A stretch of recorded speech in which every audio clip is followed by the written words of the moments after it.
The weather in northern Spain is notoriously unpredictable, much like La Vuelta itself. Well, stage 16 of the great race was supposed to be a reintroduction to the action ahead of the Angliru on stage 17. Well, itself was going to have so much drama. Destination Bejes, and avowedly not a day for Remco Evenepoel. He said he'd be keeping himself ready for the Angliru in defence of the polka dot jersey. Well, there are several teams that would like to get something more out of this race. Liencres Grenadiers are one, Movistar most certainly another. But what could they do? Getting to the breakaway was the order of the day, running along the coast before a big test at the end, a nasty spike to finish the day's proceedings with ramps of 16% and more. Well, not a big distance either, 120 kilometres, but we started to eat into those very, very quickly. Many different incarnations of a breakaway, and every single one of them contained Caden Groves. He was after intermediate sprint points. Meanwhile, those teams had missed out on the big break once it finally formed, included Liencres Grenadiers, and they were punishing themselves trying to make amends. Didn't work. Well, chances in this race are few and far between and thinning out, I think you might say. And taking a chance to pick up some intermediate sprint points, Caden Groves was determined to get up the road and take those before the big climb at the end of the day, which would, of course, not suit him. Well, the gap was being moderated through this spectacular scenery, and Jumbo-Visma were doing much of the work. Caden Groves finished his job for the day, maxing out on the intermediate sprint, giving himself another 20 points. And the way these intermediate sprints remain in the rest of the race, he could well have the green jersey by the end. He pulled the pin from a diminishing breakaway. Unfortunately, there was a detonation behind as well, and Luis Leon Sanchez found himself on the deck.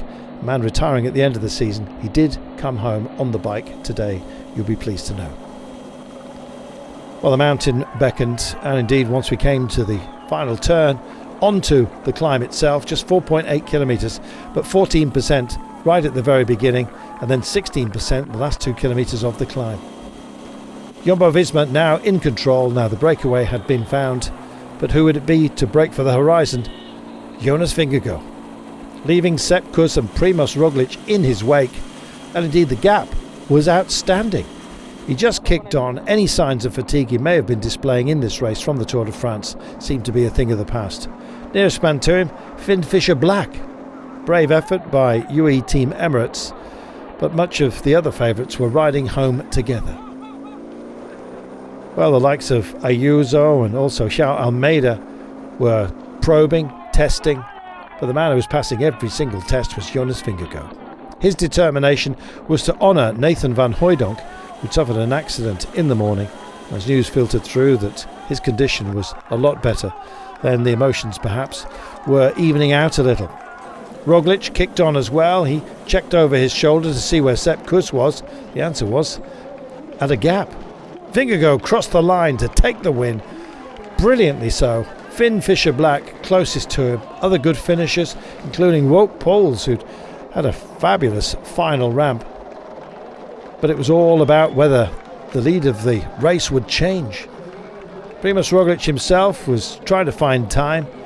Maybe the inter-team rivalry within Jumbo-Visma just starting to show.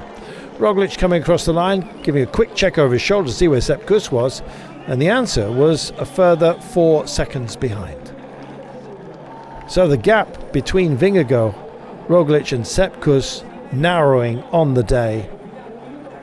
And indeed Roglic and Vingegaard exchanging places in the overall classification.